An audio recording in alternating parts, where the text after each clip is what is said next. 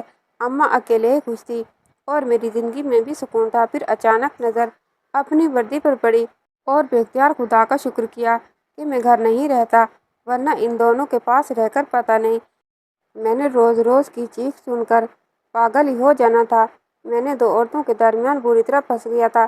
ایک طرف ماں تھی اور ایک طرف بیوی۔ نہ جانے کیوں، لیکن مجھے میری بیوی کی باتیں سچی لگتی تھی، لیکن پھر وہ دوسری طرف ماں تھی۔ دن گزرتے جا رہے تھے۔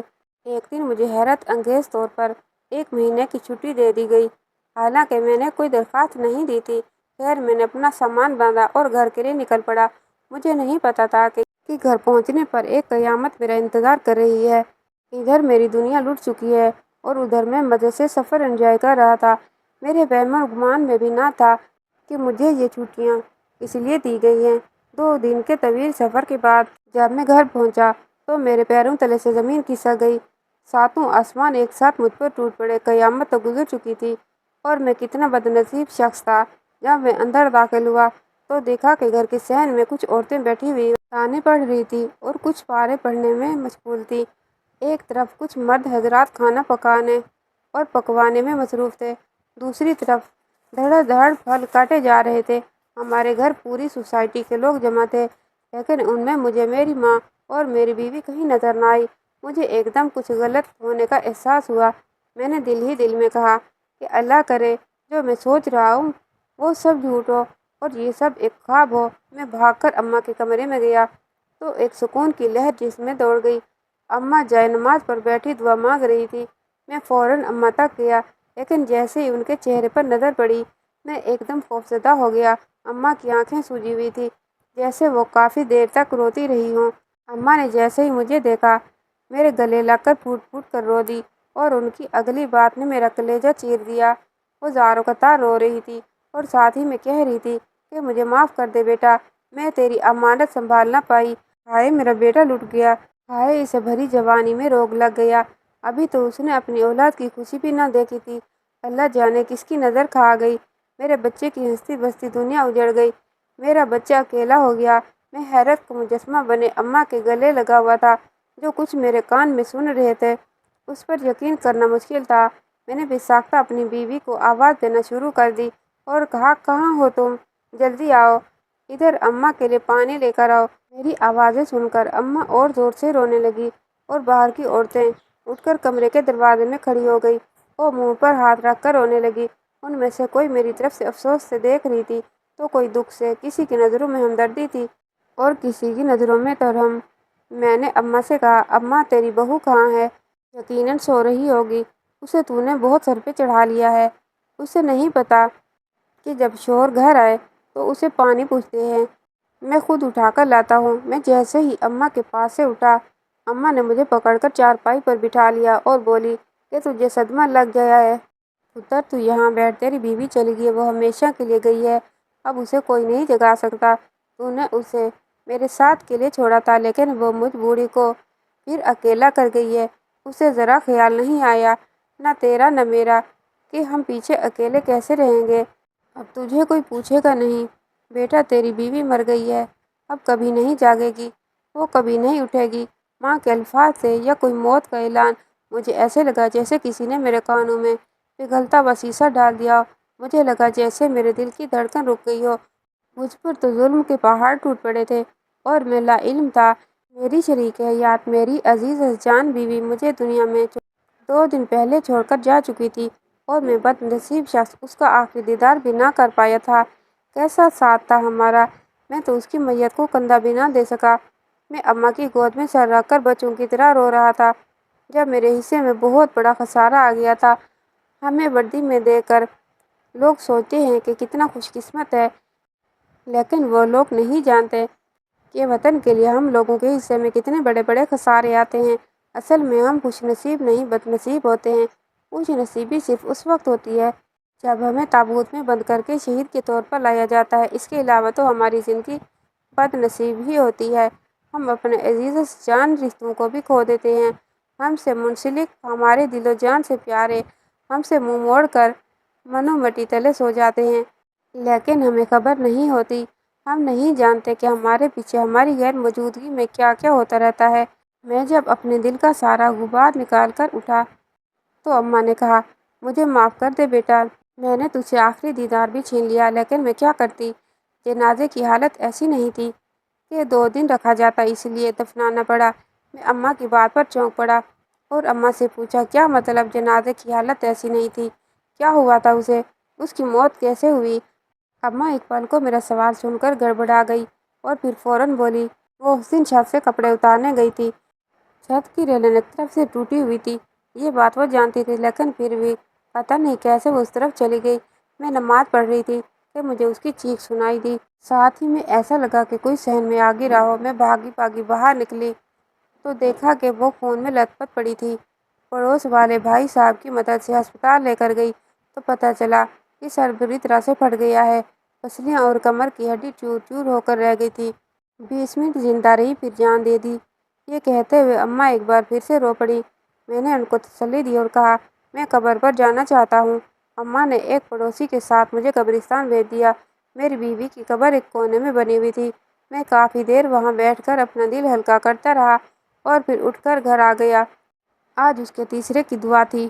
دعا کے بعد رات میں اور اماں بیٹھے ہوئے تھے کہ پڑوس سے خواتین آ گئی اور کہا کہ بیٹا، تیری اماں آج تیسرا دن رو رہی ہے، اسے ہارٹ اٹیک بھی ہو چکا ہے۔ تیری بیوی کی موت پر اسے تھوڑی دیر کے لیے ہمارے ساتھ بھیج دے، تھوڑی بہل جائے گی۔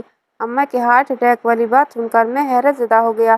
اماں نے مجھ سے یہ بات کیوں چھپائی تھی؟ خیر، میں نے اماں کو ان کے ساتھ بھیج دیا اور اٹھ کر کمرے میں آ گیا۔ اماں رات کو 1 بجے واپس آئی، ساتھ وہ خاتون بھی تھی۔ انہوں نے کہا کہ تمہاری اماں کو رات کو نیند کی گولی دی جاتی تھی تاکہ سو جائیں، کیونکہ وہ کسی طور پر چپ نہیں ہو رہی تھی۔ ابھی جاگی ہیں تو لے آئی ہوں۔ میں کہہ رہی تھی کہ رک جائیں ادھر ہی، لیکن انہوں نے کہا، میرا بیٹا اکیلا ہے۔ مجھے اپنی ماں پر بے ساختہ پیار آیا۔ میری ماں کتنی اچھی تھی، لیکن میں نہیں جانتا تھا کہ اس ماں میں کتنی بھیانک عورت چھپی ہوئی ہے۔ آج میری بیوی کی موت ہوئے 10واں دن تھا۔ میں روزانہ اس کی قبر پر فاتحہ پڑھنے آتا، لیکن وہاں آ کر مجھے جو دیکھنے کو ملتا اس سے مجھے بہت حیرت ہوتی تھی۔ میں بہت زیادہ سوچتا تھا، لیکن مجھے کچھ سمجھ نہیں آتا تھا۔ میں جب بھی اس کی قبر پر آتا تو دیکھتا کہ وہاں 5 آدمی کھڑے ہیں۔ مجھے دیکھتے ہی وہ وہاں سے چلے جاتے۔ میں بڑا پریشان ہوتا کہ آخر یہ لوگ کون ہیں اور یہاں پر میری بیوی کی قبر پر کیوں کھڑے ہوتے ہیں۔ آج بھی میں اس قبر پر آیا تو دیکھا وہ 5 آدمی پھر سے وہاں کھڑے ہیں اور مجھے دیکھتے ہی وہاں سے چلے گئے ہیں۔ مجھے بہت تجسس ہوا۔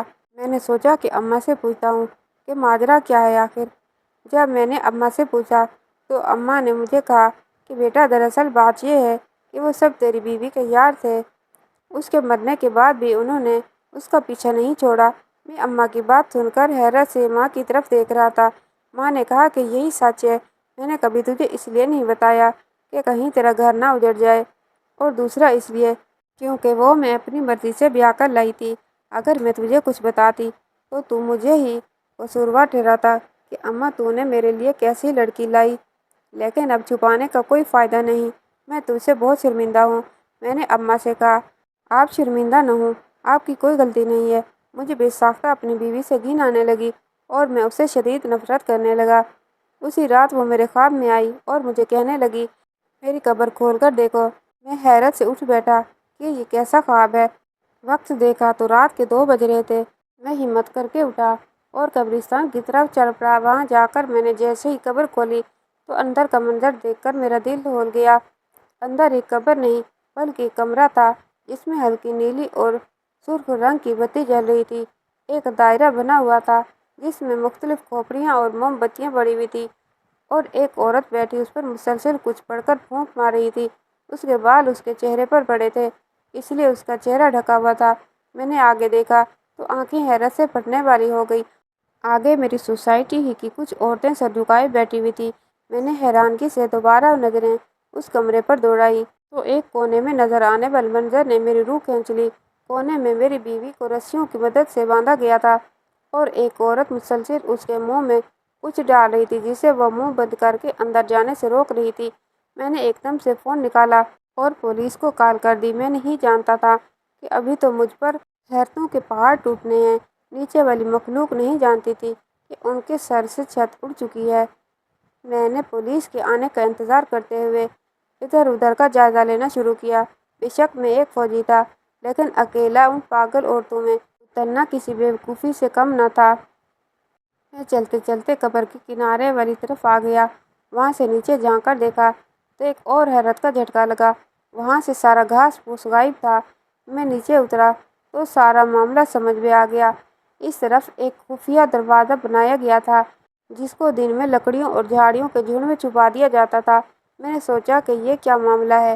میری بیوی زندہ ہے جبکہ ماں نے کہا ہے کہ وہ مر گئی ہے اور اس کی قبر کی جگہ یہ کمرہ۔ اتنے میں پولیس آ گئی۔ ہم دروازہ کھول کر اندر گئے تو تب اندر والوں کے ہوش اڑے۔ وہ ساری عورتیں وہاں سے منہ چھپا کر بھاگنے لگیں، لیکن پولیس نے سب کو پکڑ لیا۔ انسپکٹر نے اس چہرہ چھپائی ہوئی عورت کو پکڑا تو وہ چیخنے لگی اور کہنے لگی کہ مجھے چھوڑ دو، تم مجھے جانتے نہیں ہو، میں سب کچھ بھسم کر دوں گی۔ میں اماں بھی ہوں، اماں بھی، میں ناکام نہیں ہو سکتی۔ صرف 2 راتیں اور اس کے بعد اس کی بلی دے کر امر ہو جاؤں گی۔ اس کا اشارہ میری بیوی کی طرف تھا۔ اماں بھی کے نام پر میں چونک پڑا۔ میں نے ایک دم آگے بڑھ کر اس عورت کے چہرے کو آگے سے بال ہٹائے تو اس میں ایک دم زلزلوں کی زد میں آ گیا۔ مجھ سے اپنے پاؤں پر کھڑا رہنا مشکل ہو گیا۔ وہ اماں بھی کوئی اور نہیں بلکہ میری ماں ہی تھی۔ میرے لیے یقین کرنا مشکل تھا کیونکہ میری ماں تو 5 وقتی نماز اور تہجد گزار تھی۔ پھر یہ شیطانی عورت کیسے؟ پولیس ان سب کو پکڑ کر لے گئی۔ میں اپنی بیوی کے پاس گیا جو بے ہوش ہو چکی تھی۔ میں نے اسے رسیوں سے آزاد کیا اور گھر لے آیا۔ میرے ذہن میں بے تحاشا جھکڑ چل رہے تھے۔ مجھے اپنی بیوی کے ہوش میں آنے کا انتظار تھا۔ جب اسے ہوش آیا تو اس نے جو کچھ مجھے بتایا اسے سن کر میرے اوزان خطا ہو گئے۔ میری بیوی نے کہا کہ میری ساس بہت اچھی اور نیک تھی، ہر ایک کے کام آتی تھی۔ وہ تہجد گزار تھی، اس لیے اللہ نے اس کے ہاتھ میں شفا بھی رکھی تھی۔ وہ لوگوں کو دم کرتی تھی جس سے لوگوں کو شفا ملتی۔ آہستہ آہستہ سب لوگ میری ماں کے گرویدہ ہو گئے تھے۔ وہ ماں کو بدلے میں پیسے وغیرہ دینے کی کوشش کرتے تو میری ماں کہتی کہ میں تو صرف اللہ کا کلام پڑھتی ہوں اور اس کے پیسے میں کیوں لوں۔ اسی طرح جب وہ اس دن دم ڈالنے گئی تو اس بہروپیہ کافر عورت نے میری ماں کو مار دیا کیونکہ وہ کسی ایسے کی جگہ لینا چاہتی تھی جو بہت اچھا ہو، یعنی جسے سب قتل کرتے ہوں اور اس کی آڑ میں اپنا گھناؤنا کام سر انجام دے سکے۔ اس نے نہ جانے کب سے اماں پر نظر رکھی ہوئی تھی۔ اماں کی ساری آتوں ساری باتوں کا اسے علم تھا، اس لیے اس نے اماں کو مار کر ان کی جگہ لے لی۔ ان میں ان کے ساتھ کئی عورتیں اور بھی ملی ہوئی تھیں جو اسی سوسائٹی میں رہتی تھی۔ ایک دن جب وہ ان عورتوں سے بات کر رہی تھی تو میری بیوی نے سب سن لیا اور اس نے مجھے بتانے کی کوشش کی لیکن رابطہ نہ ہو سکا۔ لیکن اس عورت کو پتہ چل گیا کہ میری بیوی سب کچھ جان گئی ہے۔ اس نے کہا اسے راستے سے ہٹانا پڑے گا۔ وہ مجھے مارنے لگی۔ اس کے ساتھ دوسری عورت نے کہا کہ ہمیں تھوڑے دن بعد بلی کی ضرورت ہے، کیوں نہ اسی کی دے دی جائے۔ چنانچہ انہوں نے مجھے جا کر اپنے اس کمرے میں بند کر دیا اور ادھر ادھر میری موت کا ڈرامہ کیا۔ میں سب سن کر ششدر رہ گیا۔ مجھے اپنی ماں کی بہت یاد آئی۔ میں اپنی بیوی کی گود میں سر رکھ کر لیٹ گیا۔ صبح میں نے انسپکٹر کو کال کر کے سارا معاملہ بتایا اور درخواست کی کہ اس عورت کو پھانسی کی سزا دی جائے۔ ہمارے درمیان کب کیسے لوگ گھس آتے ہیں ہمیں کچھ پتہ بھی نہیں ہوتا۔ جب تک ہماری آنکھیں کھلتی ہیں تب تک بہت دیر ہو چکی ہوتی ہے۔ کہانی کیسی لگی کمنٹ باکس میں رائے کا اظہار کیجیے گا اور کہانی کو لائک اور چینل پر نئے ہوں تو چینل کو سبسکرائب کرنا مت بھولیے گا۔